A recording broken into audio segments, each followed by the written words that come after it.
Assalamualaikum warahmatullahi wabarakatuh. Perkenalkan, nama saya Surna Susanti. Saya dari SMA Negeri 1 Gantung, Belitung Timur. Ya. Oke, video ini dibuat untuk melengkapi tugas webinar HOTS 32 jam pelajaran. Setiap pembelajaran dalam kelas, tentu saja kita mempunyai tujuan-tujuan tertentu yang kita ingin siswa kuasai dalam memahami materi kita. Tujuan-tujuan tertentu itu kita tuangkan dalam pertanyaan-pertanyaan yang itu akan menjadi tolak ukur kita sejauh mana siswa memahami materi yang sudah kita sampaikan.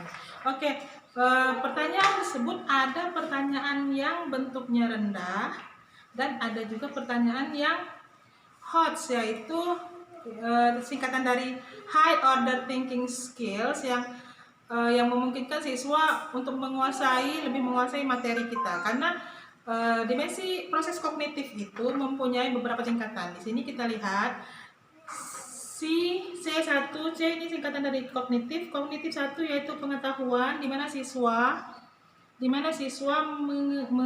menggunakan memorinya untuk hanya mengingat materi dan hanya mengingat materi yang sudah kita sampaikan. Kemudian ada C2 pemahaman, di mana siswa diharapkan untuk lebih memahami materi tersebut. Aplikasi C3 aplikasi yaitu siswa diharapkan untuk dapat menggunakan pengetahuan dan pemahamannya tadi untuk mengaplikasikan ilmu pengetahuan.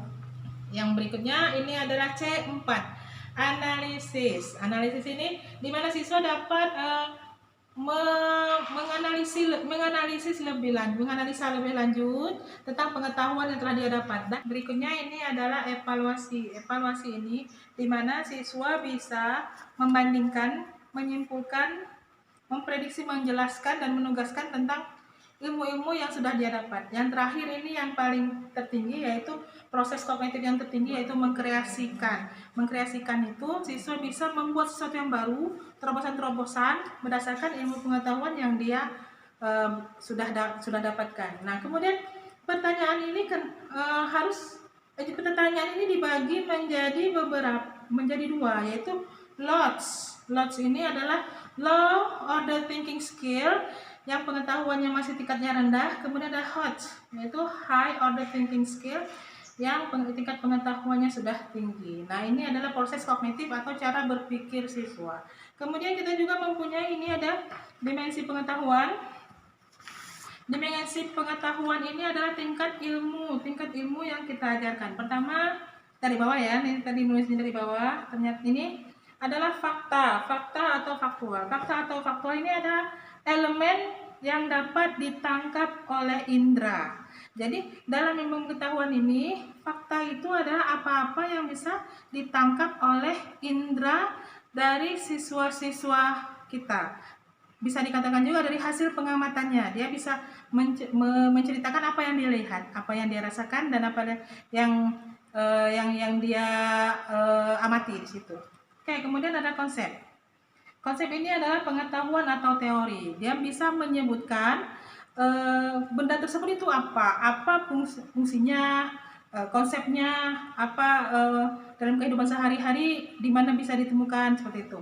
Yang berikutnya adalah dimensi pengetahuan prosedur. Nah, dalam dimensi pengetahuan prosedur ini adalah ilmu pengetahuan yang mencangkup tentang pengetahuan keterampilan umum seperti pengetahuan algoritma yang dalam matematika, kemudian metode dan teknik khusus, dan kriteria penggunaan prosedur yang mencangkup langkah-langkah dalam melakukan sesuatu. Nah, kemudian ini yang dimensi pengetahuan yang paling tertinggi, yaitu metakognitif, yaitu kesadaran proses belajar. Itu metakognitif merupakan strategi yang membedakan tugas-tugas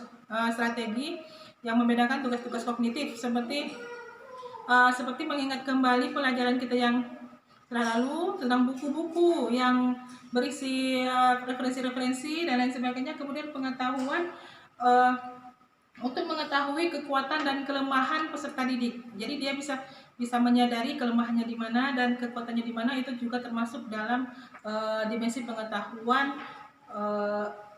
pengetahuan metakognitif. Oke, kemudian kita untuk menyusun pertanyaan-pertanyaan. Bagaimana cara kita untuk menyusun pertanyaan-pertanyaan supaya tujuan pembelajaran kita tercapai, supaya siswa bisa mengerti pelajaran kita dengan maksimal, supaya siswa bisa menyelesaikan masalahnya di kemudian hari. Kita mengelompokkan pertanyaan-pertanyaan ini di dalam bentuk Anderson-Cardwell taxonomy yang disingkat AKT. Nah, dalam disingkat AKT ini kita akan mengelompokkan di tingkat berpikir yang mana, di tingkat dimensi pengetahuan yang mana siswa harus kita arahkan. Nah, anggap saja misalnya kita mempunyai suatu KD, kompetensi dasar yang mempunyai tujuan supaya misalnya siswa mampu mengoreksi pekerjaan temannya, siswa mampu mengoreksi pekerjaan temannya sehingga dia bisa benar-benar memahami materi. Anggap saja kita letaknya AKT-nya ini ada di kotak PC4. PC4 ini adalah gabungan antara prosedural, dimensi pengetahuan prosedural dengan C4 kognitif 4 yang berbentuk apa tadi? Berbentuk tadi analisis, C4 analisis. Jadi dimensi pengetahuan prosedural digabung dengan C4 analisis, bentuk kognitif analisis. C4 ini prosedural analisis ini adalah siswa, contoh-contoh tujuannya adalah siswa mampu mengkoreksi tulisan temannya, teks temannya membuat teks terus dia yang mengkoreksi, seperti itu ya. Dan pertanyaan yang bentuk perintah yang bisa kita berikan adalah misalnya koreksi teks buatan teman kalian. Nah, untuk mencapai PC4 tentu saja kita harus melalui tahapan berpikir yang paling rendah. Tahapannya berpikir yang rendah ini misalnya FC1, kita untuk mengetahui teks apa nanti yang akan dibuat. Kemudian F, kita bisa memilih jalan mana yang bisa kita lewati. Boleh lewat sini. Kalau lewat sini berarti FC1, FC2, ya kan?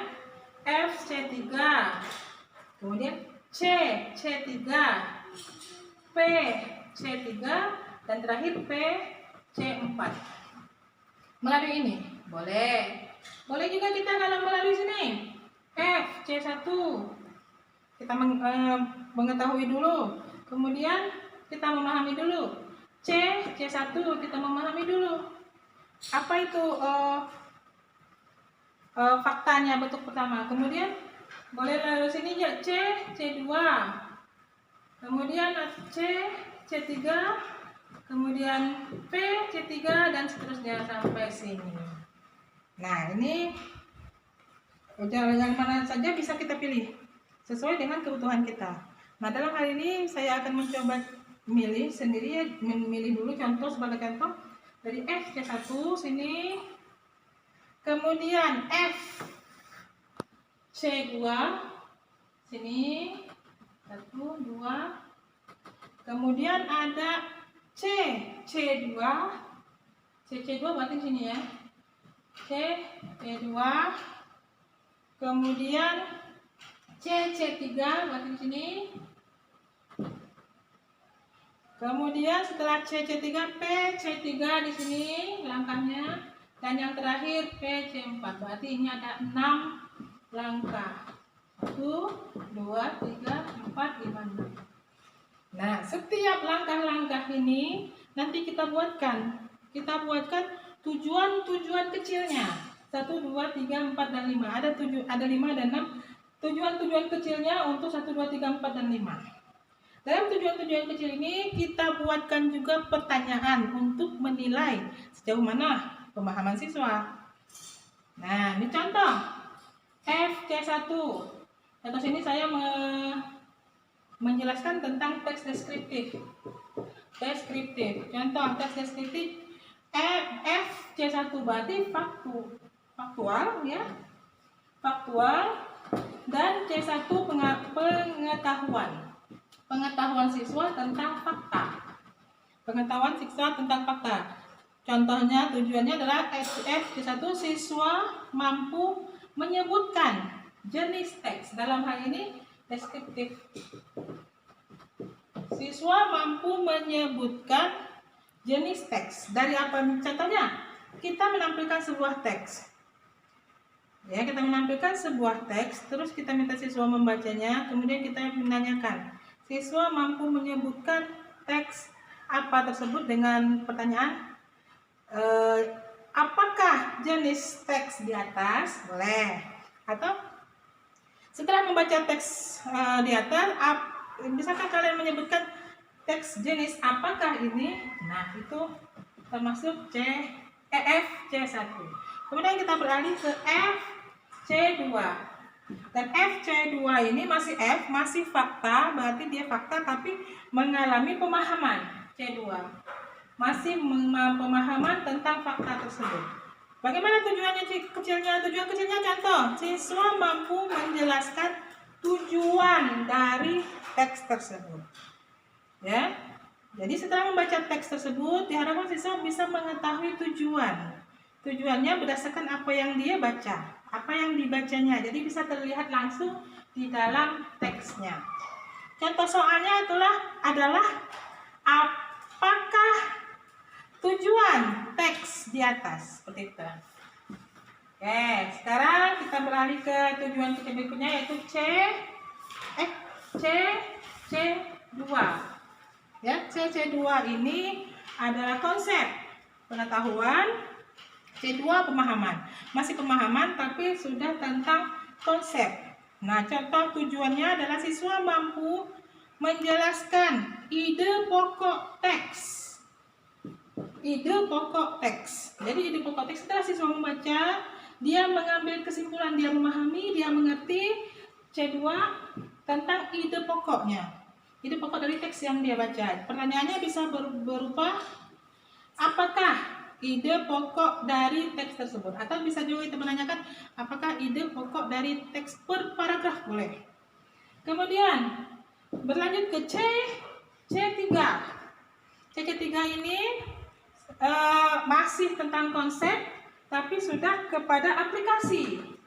Mengaplikasikan konsep dari teks deskriptif. Contohnya tujuannya adalah siswa mampu menentukan kapan teks ini diperlukan atau di mana teks deskripsi ini biasanya ditemukan.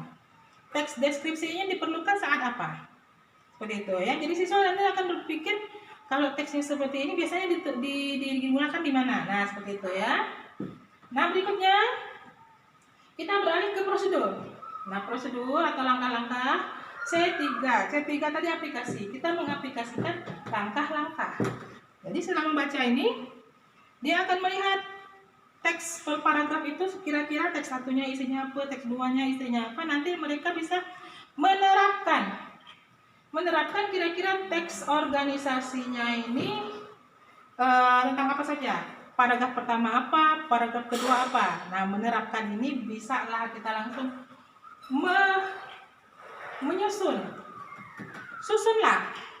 Susunlah teks deskriptif berdasarkan menjadi sebuah teks utuh yang bermakna. Nah, yang terakhir ini tujuan utama dari sebuah KD itu adalah PC4, yaitu prosedural dan analisis.